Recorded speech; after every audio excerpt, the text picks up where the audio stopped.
Thanks for watching.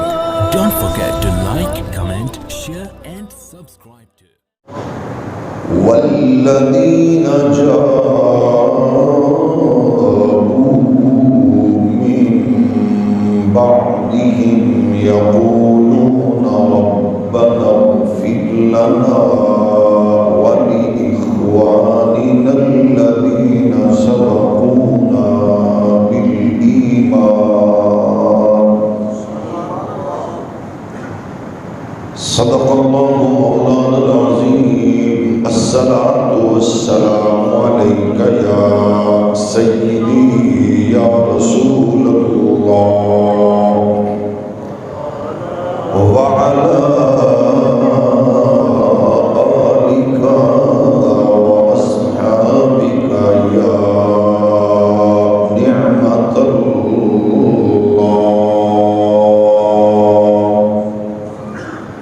اللہ جل مجدہ الکریم کی حمد و ثنا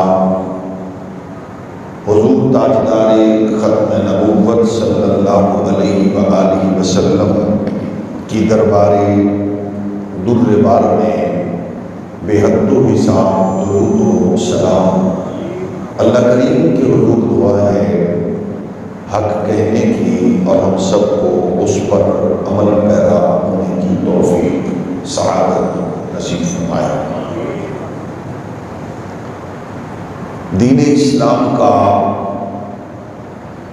ہر پہلو ہر جہت حسین ہے، اعلیٰ ہے، عرفہ ہے۔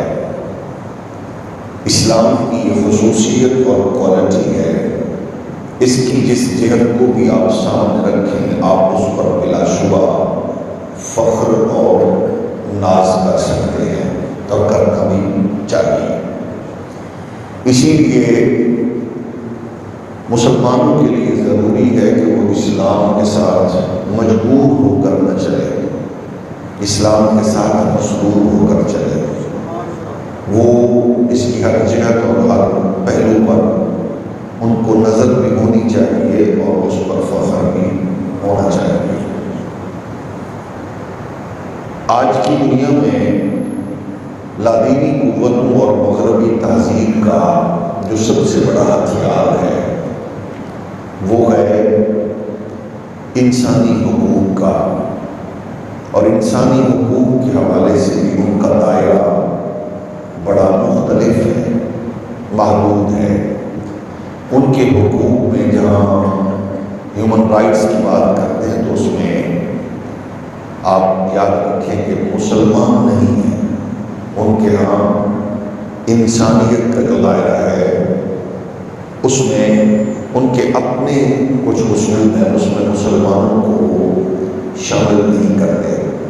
اگر مسلمان شامل ہوتے تو کشمیر، فلسطین، چیچنیا، شام اور دیگر ممالک اسلامیہ میں افغانستان میں بہتے ہوئے انسانوں کے خون کا ان کو احساس ہوتا، لیکن اس لیے وہ اس سے آزاد ہیں۔ موج میں ہو تو اس کو لے آتے ہیں۔ جس طرح انسانی حقوق کی بات ہو تو آپ کے ملک میں اگر 3 افراد کو قتل کرنے والا ریمنڈ ڈیوس ہو، اس کی آزادی کا بڑے دھوم دھام سے اہتمام ہوتا ہے، اور آپ کی پاکستان کی مظلوم بیٹی عافیہ صدیقی کو کئی سالوں کی سزا سنا کر 20 سال کے بعد بھی سگی بہن کی ملاقات بھی ایک موٹے شیشے کے سامنے، اور پھر اس کو ٹیلی فونک ذریعے سے ان کی ملاقات کا اہتمام ہوتا ہے، کیونکہ اس میں انسانیت کے دائرے میں مسلمان شامل نہیں ہیں۔ فلسطین کے بچوں پر ٹینک چڑھ جائے، بیٹیوں کو کچلا جائے، کشمیر کے ہاں اگر سہاگ ہو تو یہ شاید انسانی دائرے میں نہیں ہے۔ وہ اس لیے ہم اکثر آپ کی خدمت میں یہ بات عطیہ کرتے ہیں کہ مغرب کے اصول و ضوابط کو سامنے رکھنے کی بجائے ہمیں انسانی حقوق کا جو چارٹر اور جو سسٹم اور جو نور قرآن نے دیا ہے، یہ 14 صدیوں سے زائد عرصے پر محیط ہے، اندھیروں کی دلدل میں تھا، ان کے سسٹم کی ٹوٹل آئین اور قانون کی جو دساتیر کی جو اصول و ضوابط ہیں ان کی ڈیولپمنٹ ٹوٹل 200 سال پر مشتمل ہے، اور اسلام 1400 سال قبل سے اس گروپ کو بانٹ رہا ہے۔ تو گویا انسانیت کے حوالے سے ایک تو یہ ہے کہ اسلام آگے ہے۔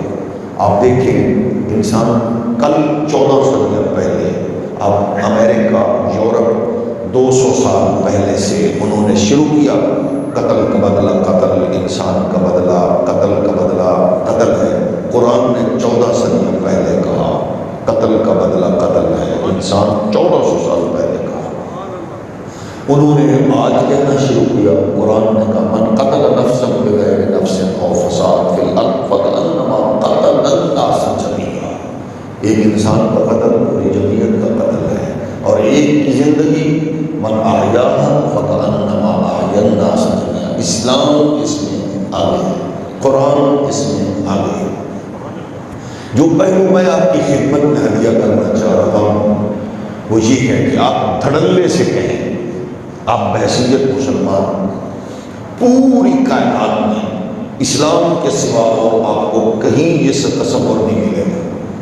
انسانیت کے حقوق کی بات دنیا میں جو بھی کرے کرتا ہے، کرنی چاہیے۔ اسلام آگے کھڑا ہے، کتنا آگے کہ ہمارے گھر جو انسانوں کے حقوق ہیں پوری دنیا کے جملہ مذاہب میں وہ زندگی تک محدود ہیں۔ یہ ایک بڑا جامع اصول ہے۔ دنیا کے جملہ مذاہب میں انسانوں کے حقوق ہیں زندگی تک، صرف زندہ ہے، بیمار ہے، مسافر ہے، قیدی ہے، مظلوم ہے، اس کے حقوق ہیں۔ لیکن اسلام اس میں آگے ہے۔ کیسے؟ واحد مذہب ہے، یہ اعلیٰ دین ہے جس میں مرنے کے بعد بھی انسانی احترام کا فلسفہ سمجھاتا ہے۔ وہ صرف مصطفیٰ کا نہیں ہے۔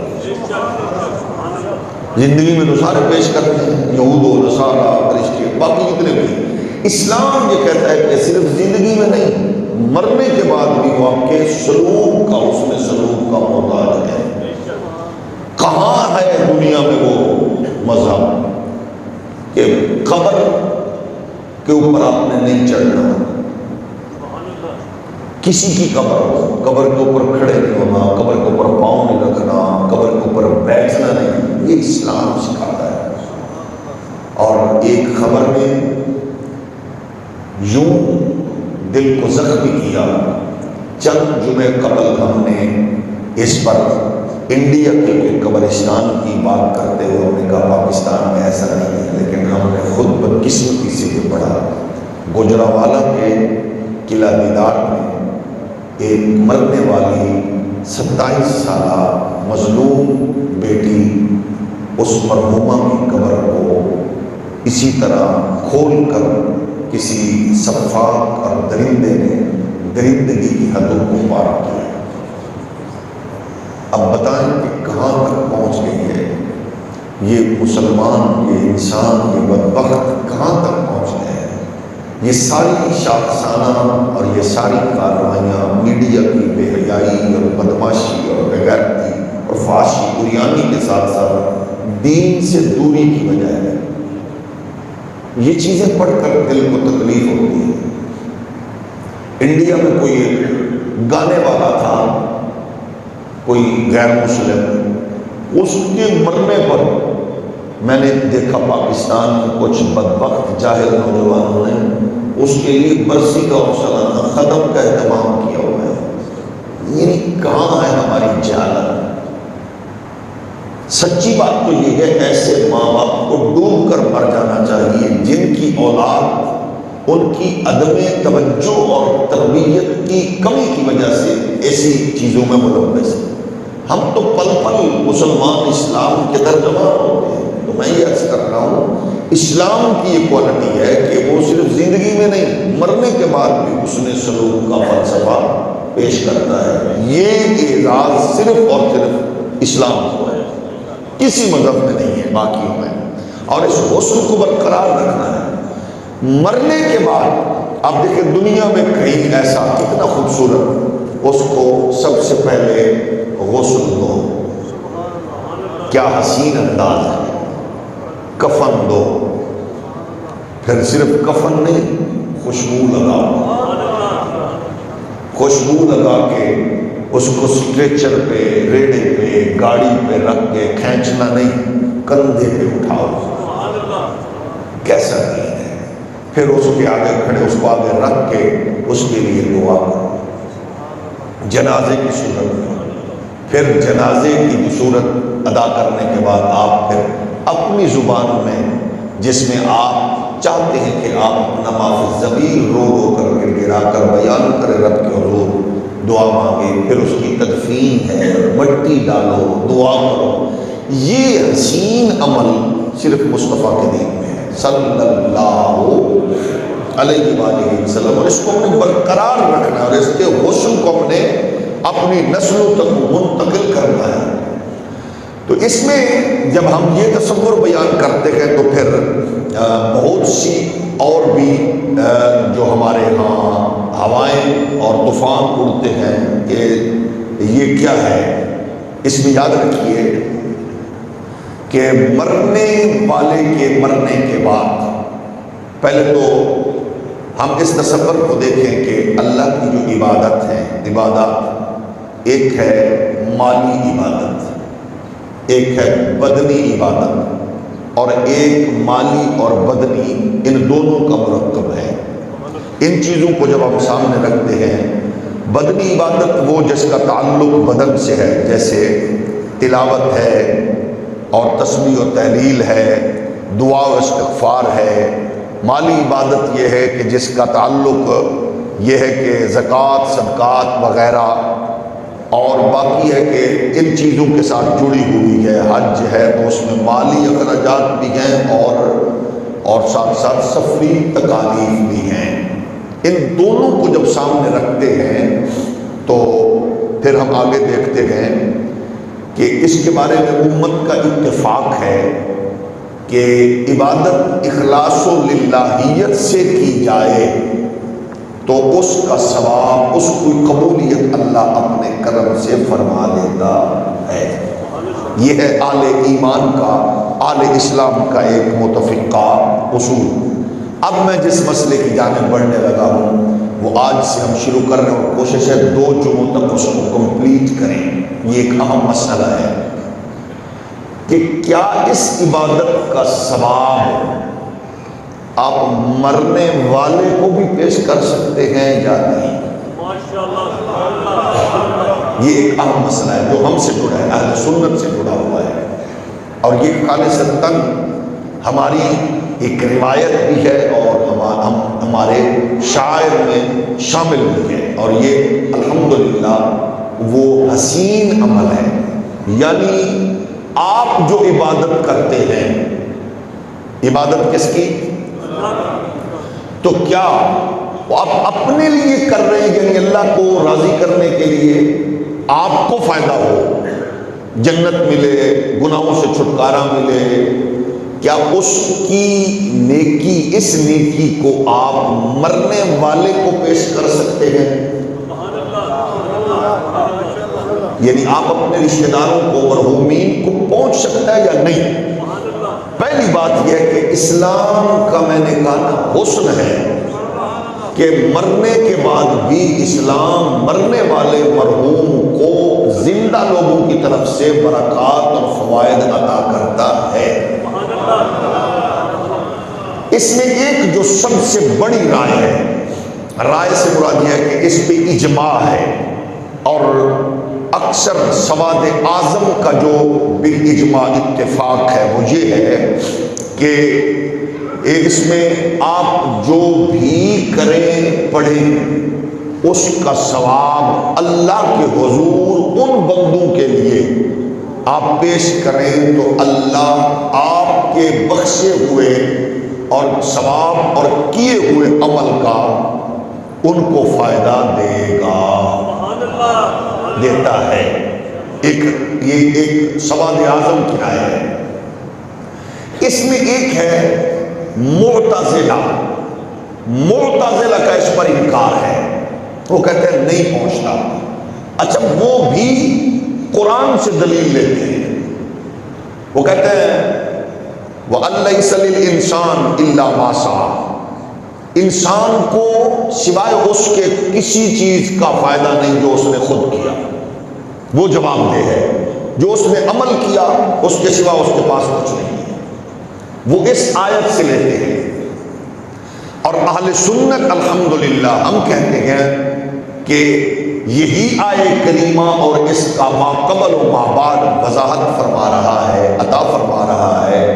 اور بلکہ اس کے عبداللہ بن عباس کی روایت تو یہ ہے کہ سورہ طور کی آیت نمبر 20 جو ہے یہ اس سے منسوخ ہے، یعنی اس میں اور حکم اور ہے، یہ اس سے منسوخ ہے۔ اب ناسخ و منسوخ کے اصول کو سمجھنے والا جانتا ہے۔ ہم اس پہ تواتر، اکابر کی آراء اور قرآن و حدیث کا نور پیش کرتے ہیں۔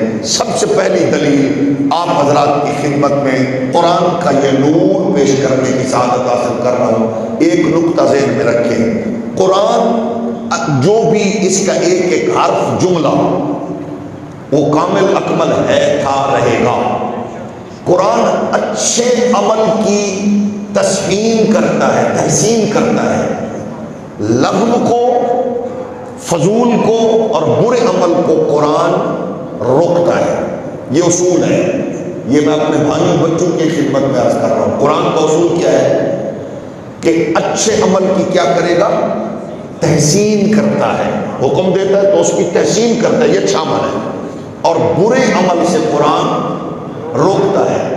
اب یہ جو مرنے والوں کے لیے کچھ پڑھنا بھیجنا ہے یہ اچھا ہے یا برا، ہم اس مکتب فکر کو، معتزلہ کو اور اہل سنت کے دونوں موقف کو آپ کے سامنے رکھ کے فیصلہ آپ کر لیں۔ قرآن کے حکم سورۃ حشر آیت نمبر 10 فرمایا والذین جاءوا من بعدهم یقولون ربنا اغفر لنا ولإخواننا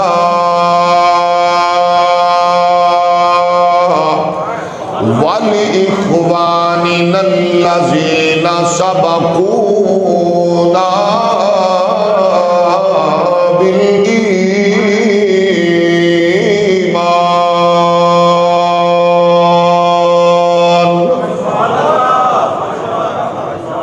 یعنی موقف دو گئے، ہم ڈنڈی نہ مارتے گئے، نہ مارنے دیتے گئے، غلط عقیدہ میرا بھی ہو تو غلط ہے، کسی اور کا بھی ہو تو غلط ہے، منبر کا تقاضا یہ گئے، ہم وہ کہے جو قرآن کہہ رہا ہے۔ ایک رائے یہ گئے مرنے والے کو آپ جو بھی کریں نہیں پہنچ سکتا، دوسری اہل سنت کی سواد اعظم کا جو متفقہ اصول ہے وہ یہ ہے کہ آپ ان کے لیے جو بھی اچھا عمل کریں پہنچ سکتا ہے۔ قرآن نے سورہ حشر کی آیت نمبر 10 میں فرمایا والذین جاءوا من بعدهم یقولون ربنا اغفر لنا ولإخواننا الذین سبقونا بالایمان،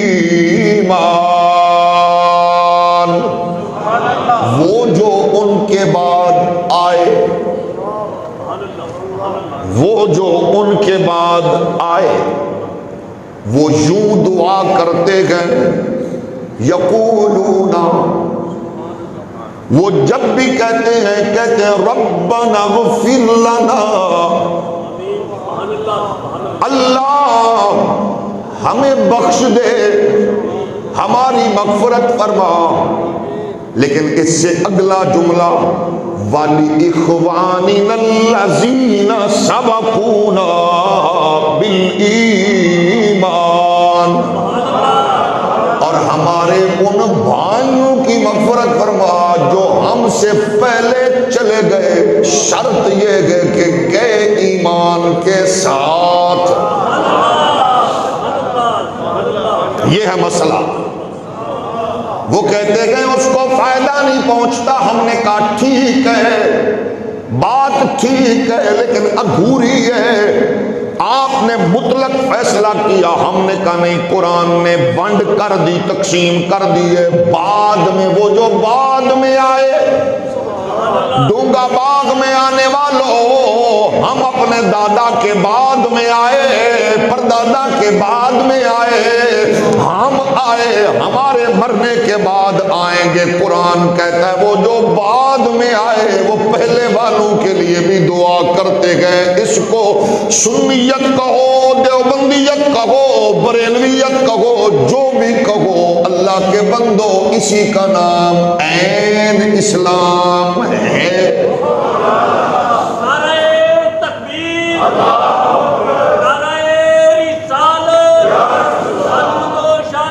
فرقے کا نام دینا، پارٹی کا، جماعت کا، قبیلے کا نام دینا آپ کی مرضی ہے۔ قرآن کہتا ہے والذین جاؤوا من بعدہم یقولون ربنا اغفر لنا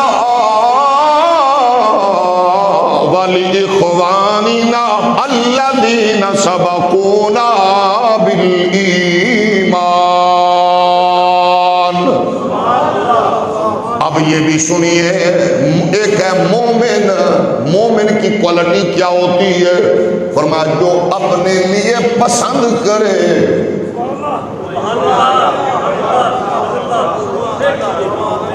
ایک ہے منافق، وہ کہتا ہے میں رہوں، میں کھاؤں، میں پیوں، میں جیوں، بس میں، وہ بھائی ہو، وہ پڑوسی ہو، وہ رشتہ دار ہو، وہ میں پہ ہوتا گئے، اور مومن وہ ہوتا گئے۔ اخوت اس کو کہتے ہیں، چبھے کانٹا جو کابل میں تو ہندوستان کا ہر پیر و جواں بے تاب ہو جائے۔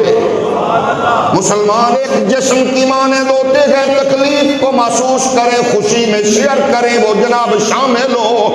اب قرآن کا یہ اصول ہے، بعد میں آ کے پہلے والوں کے لیے مغفرت کی دعا مانگتے گئے۔ قرآن یہ کہہ رہا ہے مومن کی علامت یہ ہے، وہ اللہ کی حضور کہتا ہے اللہ مجھے بھی جنت دے، میرے دادے کو بھی دے، مرنے والے بھائی کو بھی دے، پڑوسی کو بھی دے۔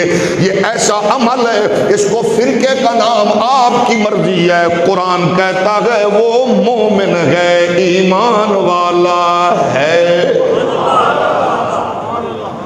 یہ ایمان والا ہے، ایمان والا ہے۔ اور ایمان والا کیسا گئے کہ اپنے لیے بھی دعا مانگ رکھا گئے اور دوسرے مرنے والے مومن کے لیے بھی دعا مانگ رکھا گئے۔ اب پھر دیکھیے ہم اسی طرح آگے چلتے ہیں، یہ دعا کیا گئے، یہ دعا کیا گئے؟ تو جب ہم نے اس کو دیکھا تو نعمان بن بشیر رضی اللہ تعالی عنہ فرماتے ہیں، سید عالم صلی اللہ علیہ وآلہ وسلم نے ارشاد فرمایا الدعاء هو العبادہ،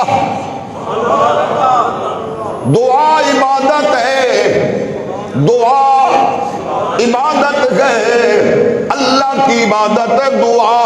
پھر حضور نے ارشاد فرمایا، اس کو بیان کیا کہ ابو داؤد نے باب الدعا کے حدیث نمبر 1481 میں حضرت انس فرماتے گئے، حضور نے ارشاد فرمایا الدعاء مخ العبادہ، دعا عبادت کا مغز ہے۔ سنن ترمذی نے بیان کیا 3698 حدیث نمبر ہے۔ اب پھر سنیے، دعا عبادت، دعا عبادت کا مغز ہے۔ اب جو دعا مسجد میں کریں، گھر میں کریں، پبلک میں کریں، اسکول، کالج، پارٹی، جلسے میں کریں، اللہ سے کرنی گئے، اور اگر وہ دعا برتن رکھ کے کریں، برتن کے بغیر کریں، چارپائی کے بیٹھ کے کریں، ٹیبل کے اوپر، ٹیبل کے سامنے، میت کے سامنے، میت سے دور، بابا ماما چاچا رشتہ دار کے سامنے کریں، دعا بندے سے نہیں ہے، دعا رب سے ہوتی ہے۔ تو عبادت سے روکنے والا دیوبندی ہو یا سنی یا وہابی، اس کا مطلب ہے کہ اس بے ایمان کو پتہ ہی نہیں ہے کہ وہ رب کی عبادت سے روک رہا ہے۔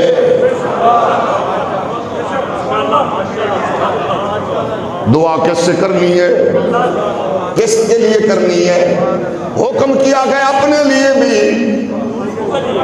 اچھا پھر سنیے، یہ جو عمل کر رکھے گئے آپ ڈونگا باغ والوں والوں نے کیا، سیالکوٹ والوں نے کیا، پنجاب والوں نے کیا، کے پی کے بلوچستان سندھ والوں نے کہا اس کو چھوڑیے، یہ عمل کیسا گئے، کس کا گئے، کس نے کیا، کون کرتا گئے؟ تو سنو، دیوبندی بن کے، وہابی بن کے، سنی بن کے، شیعہ بن کے، جو مرضی بن کے سنو، یہ عمل کیسا گئے؟ یعنی مرنے والے رشتہ داروں کے لیے، باپ چاچا بھائی کے لیے دعا مانگنا، یہ کس کا عمل ہے؟ بریلوی دیوبندی کی تقسیم کرنا چاہو آپ کی مرضی ہے، لیکن قرآن کہتا ہے رب اجعلنی مقیم الصلاۃ ومن ذریتی ربنا وتقبل دعاء ربنا اغفر لی ولوالدی۔ میں چاہوں گا آپ یہ جملہ میرے ساتھ مل کے پڑھ لیں، ربنا اغفر لی ولوالدی۔ بہت سے لوگ تلفظ کی غلطی کی وجہ سے پڑھتے ہیں ولوالدی، پھر سن لیں ربنا اغفر لی ولوالدی، پڑھیے ربنا اغفر لی ولوالدی ولوالدی ولوالدی وللمؤمنین یوم یقوم الحساب۔ اب مسئلہ آپ سے پوچھوں گا، آپ سب کو یاد ہے یہ دعا کس نے مانگی؟ جد الانبیاء حضرت، اللہ آپ کو سلامت رکھے، کس نے مانگی؟ ابراہیم پاک نے۔ اسی مسئلے سے آپ سے مسئلہ نکال کے پوچھوں گا کہ دعا مانگی کس کے لیے جاتی ہے؟ یعنی اگر ابا چاچا بھائی کافر ہو،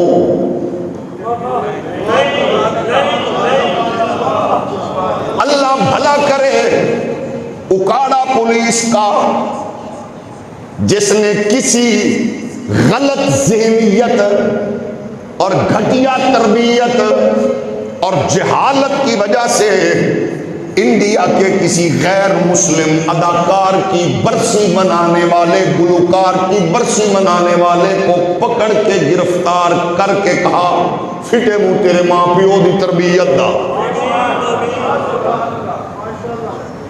آپ دیکھیے وہ کوئی اور عمل کرتا تو جرم نہیں ہے، دعا مانگنے کا اس نے کہا تو دعا کس کے لیے ہوتی ہے؟ ہم نہیں بولو، دعا ہوتی ہے مومن کے لیے۔ اگر آپ اور میں سمجھتا ہوں، یقین ہے ہم وطن گوش ہے، دعا ہوتی ہے مومن کے لیے۔ وہ ان پڑھ تھا جس نے غلطی کی، کافر کے لیے دعا کے جملے۔ میں پھر آگے بڑھوں گا، وہ دور سا دین سے دور تھا، اس نے دعا لکھی کافر کے لیے۔ اس کا مطلب ہے پڑھا لکھا ہوتا تو کافر کے لیے، غیر مسلم کے لیے دعا، بولیے، دعا کا جملہ نہ لکھتا، غیر مسلم کے لیے دعا کا جملہ نہ لکھتا۔ اظہار ہمدردی اور ہے، دعا اور ہے۔ اچھا، عالم ہے نہیں کہے گا، پھر سنیے، مفتی قاری محدث پیر نہیں کہے گا، لیکن آپ کہتے ہو ابراہیم کا ابا کافر ہے، قرآن کہتا ہے ابراہیم دعا مانگ رہے ہیں۔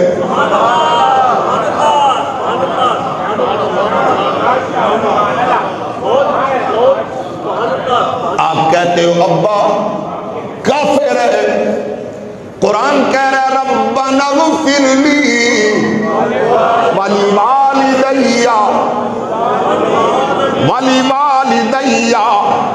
اچھا پھر سنیے، عربی کی وسعت ہے، چچا کو بھی والد،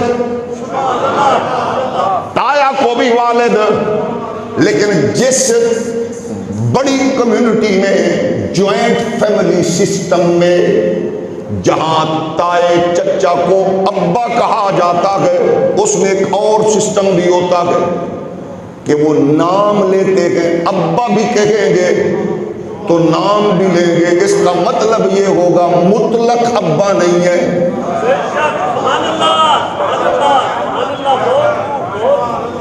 ہے نا، مطلق ابا نہیں ہے۔ میرے اپنے بھتیجے مجھے بڑا ابو کہتے ہیں، ہم اپنے گھر میں، میں اپنے تائے کو بھی ابو کہتا ہوں، لیکن بڑے ابو،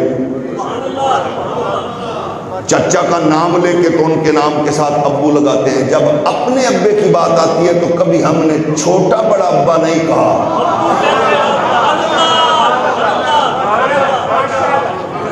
پھر مطلق ابو، مطلق باپ، آپ کے میرے پنجابی کلچر میں، سرائکی کلچر میں، جب گھر میں جوائنٹ فیملی جہاں تایا چاچا اکٹھے ہوں، چھوٹے ابا، چھوٹے بابا، بڑے بابا، لیکن آپ دوسروں کو تو یعنی تایا کو بڑے ابو کہیں گے، اپنے ابے کو ابا کے ساتھ بڑا چھوٹا یا نام نہیں لیں گے۔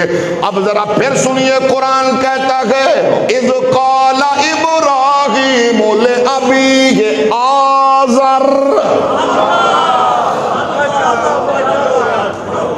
یاد کرو جب ابراہیم نے اپنے باپ آزر سے کہا، وہاں کیونکہ بات کر دی، بات میں کوئی گم نہ ہو جائے، بات کر کے نام دے دیا، اور یہاں دعا میں نام نہیں ہے، ربنا اغفر لی ولی والدی ولی والدی ولی والدی وللمؤمنین یوم یقوم الحساب۔